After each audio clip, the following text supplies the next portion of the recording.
I'm Bev Adams. I own an independent business that is part of Stampin' Up!, a global paper crafting company. I post weekly on my blog, Facebook, Pinterest, and YouTube, showing how you can make projects like this. Don't worry about taking notes. I have free directions on my website. You'll see the link for this project at the end of the video. Grab a cup or glass. It's time to sip together. I use the Springtime Impressions Thinlits. And Sorry for Everything. I'm using Sorry I Missed Your Birthday. The celebration continues. But I think that this card would work well with all the sentiments. I am also using the Country Floral Dynamic Impressions folder. This folder is a new release for Celebration, and it is available February 15th through March 31st. You can get this folder for free with a $50 order from Stampin' Up! My cardstock is the thick Very Vanilla. I have another scrap of Very Vanilla that is at least 2.5 by 4. I have already cut this out with the rectangle stitched framelits. I would like to announce that I finally have the taggers available for these. My taggers make it really easy to find what framelits you need and to be able to tell you what size you need. So this piece was cut with the number 5 rectangle stitched framelit. I have also already cut out this piece with the Springtime Impressions Thinlits, and I also cut out the little flower. And I have a piece of Pear Pizzazz. Usually my layer is 5 1/4 by 4, but I wanted a really, really small border for this. So this piece of Pear Pizzazz is 5 3/8 by 4 1/8. I am going to spritz this with the dynamic embossing folders. It's usually a good idea to moisten the paper a bit. So I'm going to use the Big Shot and the Big Shot platform. Then I'm going to put the cardstock in the folder. Since this is not a thin die, I don't need the thin die adapter. And because it's a dynamic folder, I only need one cutting plate.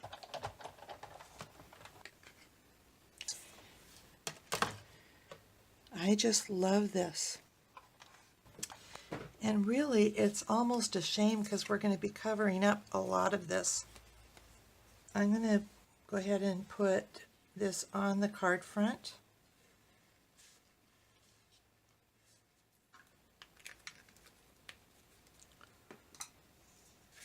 I am using liquid glue. There is some concern if you're using the snail adhesive that you might be pressing down some of the embossing. I'm going to sponge on my envelope, and I wanted to try something. I didn't do this for my sample, but I thought of it afterwards, and I'm going to just use a scrap of paper to mask off part of my envelope. And then I'm just going to apply this. I don't want it to stay there forever. I just want to kind of tack it down. Did I mention my ink colors? Flirty Flamingo, Pear Pizzazz, Highland Heather, Balmy Blue, and I didn't use it, but I think I might on this one, Daffodil Delight.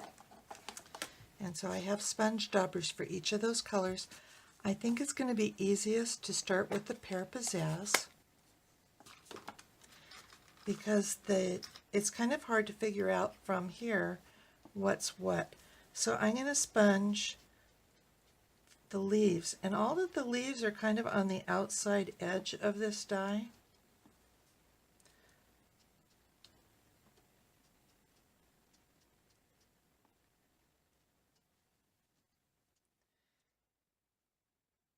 And so I'm just daubing on around the edges, and I'm going to be sponging a little bit extra here.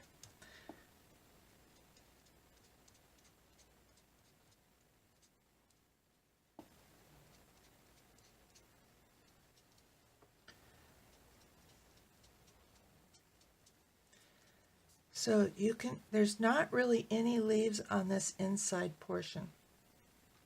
So once you get the leaves on, I think it's easier to see what you're looking at. Now you can color your flowers any way you want, but these little flowers kind of reminded me of forget-me-nots, and those are small little flowers, so I'm coloring those blue.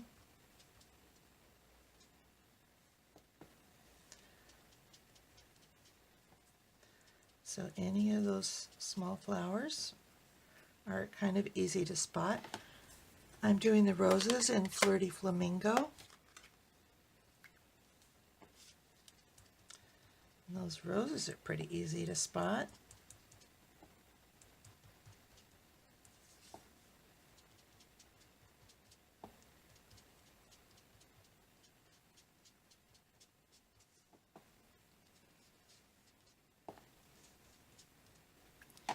And I see I forgot a forget-me-not here. There's one flower here that looks different than the others. I think that this is a chrysanthemum. I'm coloring it purple. On my sample, I left these daisy-looking flowers white, but I thought I would sponge them in yellow.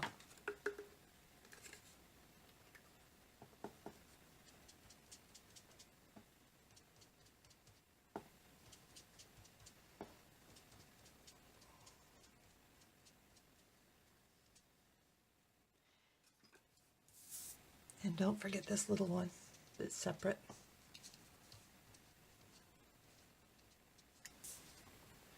Then we can remove this.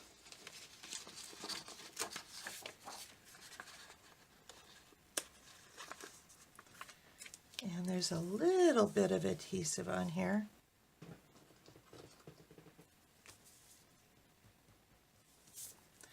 When we remove that, we get this lovely decorated envelope, so you really get a 2-for-1 there.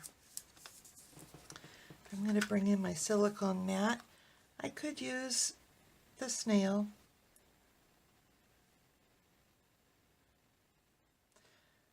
but I find that the multi-purpose liquid glue is really the glue of my choice. Fine tip glue pen is also a wonderful choice. We have adhesive sheets that you can put on here before you cut out the die, and that would apply the adhesive there. I am not putting adhesive in this section because I would like to slip my greeting underneath. So I'm putting this in the bottom right corner.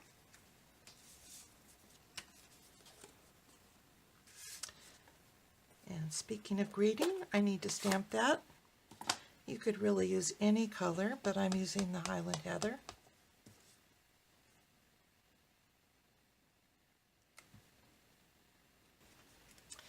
And I'm going to add this with dimensionals. If you didn't want to put your greeting on the front, you could put it all on the inside, and this card would just be gorgeous. But I am slipping this under like so, and putting this in my top corner. And I'm adding that last flower right here. On the inside, I'm adding I Missed Your Birthday, the celebration continues. And that's it. Such a pretty card. Here's the link for the free directions, and I sell the Stampin' Up! Products you've seen in this video. Just click the links for the products you'd like to purchase, and you'll be taken to my online store at Stampin' Up! You'll also find lots of free resources, as well as a few additional products to help crafters stay organized. More organization means more time for crafting. I lead a team of other crafters. The team is called Sit Together, and it stands for Stamp, Ink, and Paper Together. The team is made of crafters who want to save money on the products they buy, share with a few friends, or to grow a business like mine. If you're interested in attending a class here in Ventura County, learning more about creating beautiful handmade projects, purchasing products, or joining my Sip Together team, please email me or visit my website at bevadams.com. Whether we sip water, coffee, tea, or wine, the important thing is to put stamps, ink, and paper together and do something creative.